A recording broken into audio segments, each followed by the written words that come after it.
आणखीन एक महत्त्वाची बातमी समोर येते। मुंबईमध्ये मंत्रालया शेजारील गांधी पुतळ्याजवळ सर्व आदिवासी आमदारांचं धरणं आंदोलन सुरू आहे। मराठा आणि ओबीसी आरक्षण मुद्दा उपस्थित असतानाच धनगर आणि आदिवासींनीही आरक्षणासाठी आंदोलन पुकारले। आदिवासी आमदार धरणं आंदोलनाला बसलेले आहेत आणि जर सरकारने आम्हाला न्याय दिला नाही तर मग आम्ही मुंबईत आणि गावात जाणार, पण पाणी बंद करू असं म्हटलेलं आहे आणि महायुतीलाच मतदान करणार नसल्याचा ठाम निर्धार व्यक्त केला आहे। अधिक माहिती घेऊया जुई जाधव हिच्याकडनं। जुई, काय अधिक माहिती?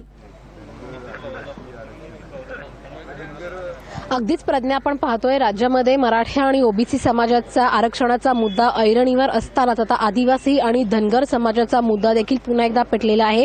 सध्या मी उभी आहे मंत्रालया शेजारील गांधी पुतळ्याबाहेर आणि आपण इथे पाहतोय की जे सर्व सरकारमधले आणि विरोधातले आदिवासी आमदार आहेत ते सगळे इथे उपोषणाला बसले आहेत आणि धरणे आंदोलनाला हे सगळे बसलेले आहेत। आदिवासी समाजातून धनगर समाजाला आरक्षण मिळता कामा नये अशी मागणी या सगळ्यांची आहे आणि या सगळ्यांचं जर आपण पाहिलं प्रमुख नेतृत्व करणारे हे नरहरी झिरवळ आहेत, जे अजित पवार यांच्या पक्षातील नेते आहेत आणि स्वतः सत्तेत देखील आहेत। त्यामुळे एकंदरीत आपण इथे सर्व आमदार पाहतोय। आपण आमदारांसोबत चर्चा करणार आहोत। काय सांगाल, इथे वेळ आली आहे तुमच्यावर आंदोलनाची, आता आदिवासी आमदार म्हणून सगळे तुम्ही एकवटले आहेत, नेमकी काय मागणी आहे?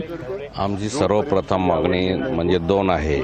एक, आदिवासी समाजामध्ये 17 संवर्ग आहे। धनगर आणि आदिवासी समाजाच्या आमदारांचं हे आंदोलन आहे।